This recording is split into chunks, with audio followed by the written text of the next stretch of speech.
بون سواري، ازيكم عاملين ايه؟ وحشتوني يا حبايبي. احنا مع بعض في سلسلة سؤال وجواب. معانا سؤال جديد، يلا نشوف السؤال. القصة معانا بتقول انا متجوز ولسه انا ومراتي ما عندناش اطفال. ومشكلتي معاها اخوها، لان اخوها الوحيد هي متعلقة بيه جامد جدا. لان هو من 7 سنين حصل له حادث وجاله شلل نصفي وقاعد على كرسي متحرك. تمام. اهلهم عايشين بس كبار في السن، علشان كده هي اللي بتخدمه. المشكلة بقى حصل بيني وبينها مشكلة مش من شهر كده. لما اخوها جه عندنا وقعد اسبوعين، وانا بعد كده اعترضت وطلبت يمشي علشان مش عارف اخد راحتي في بيتي. قالت لي هروحه واقعد معاه اسبوع. قلت لها لا، وخليتها توديه وترجع. لما رجعت طلبت الطلاق عشان تتفرغ له. هي دايما تفكيرها فيه وعلى طول معاه، لان هو ملوش صحاب ومنطوي، وشغله كله فريلانس على الكمبيوتر. والبنت كويسة جدا وصعبان عليا اطلقها قبل ما يبقى فيه حمل واشوف حد تاني غيرها.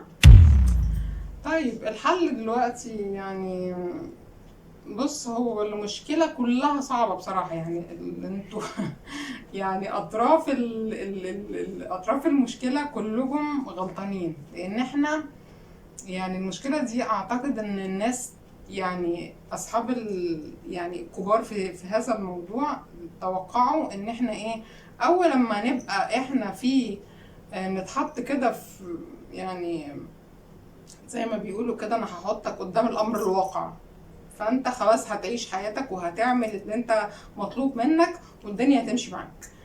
فاحنا دلوقتي، لا انت كشخص عريس داخل يتجوز، درست الوضع اللي انت داخل عليه، تمام، ودرست ان انت عندك زوجة هتبقى في عندها اخ هي ملزمة بيه وعايزة تعمل له 1 2 3 4 5. هي لازم تبقى معاه في الاسبوع مرة على الاقل، او مرتين، او whatever هي ترتيبها ايه للحياة. هل انتوا لما قبل ما اتجوزتوا اتكلمتوا في الكلام ده او لا؟ رتبتوا الدنيا هتمشي ازاي؟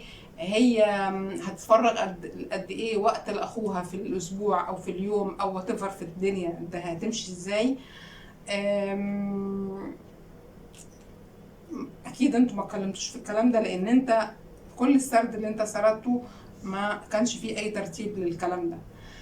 هي قبل ما تتجوزك كانت عارفة ان هي عندها ارتباط باخوها، وكان هي عندها مشكلة لازم انها تبقى متفرغة لها فترة من الاوقات، وان ده هيأثر عليها كزوجة او لا؟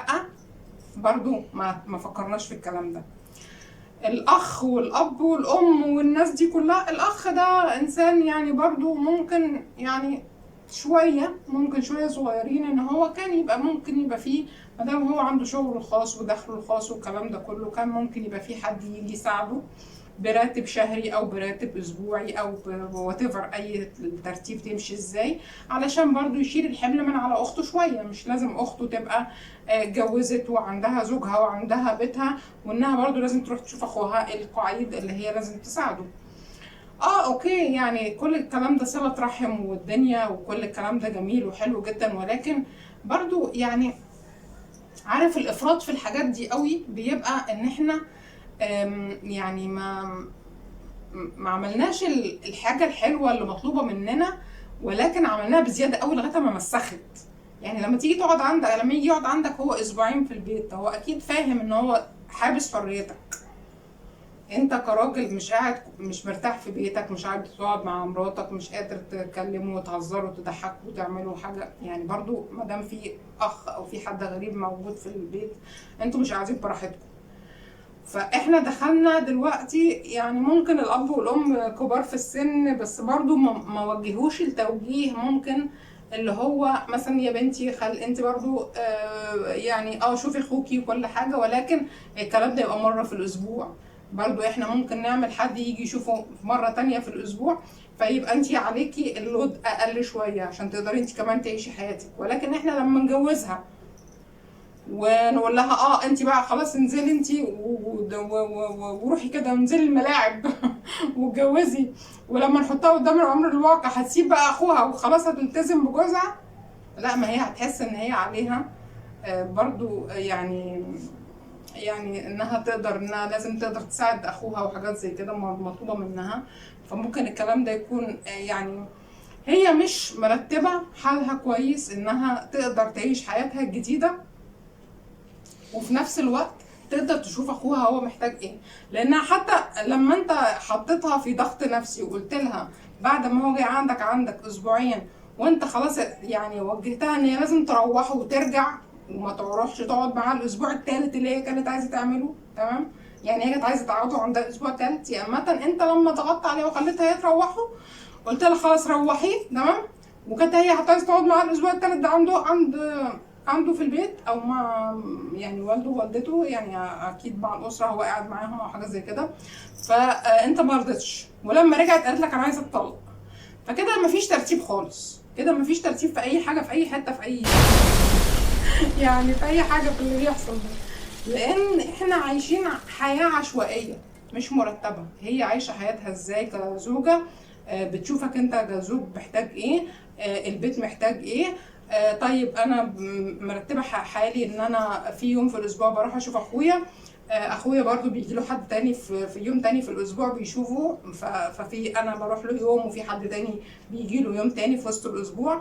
فيبقى احنا كده مش سايبينه لوحده، في ناس بتبدل عليه وبتروح وتيجي، تمام؟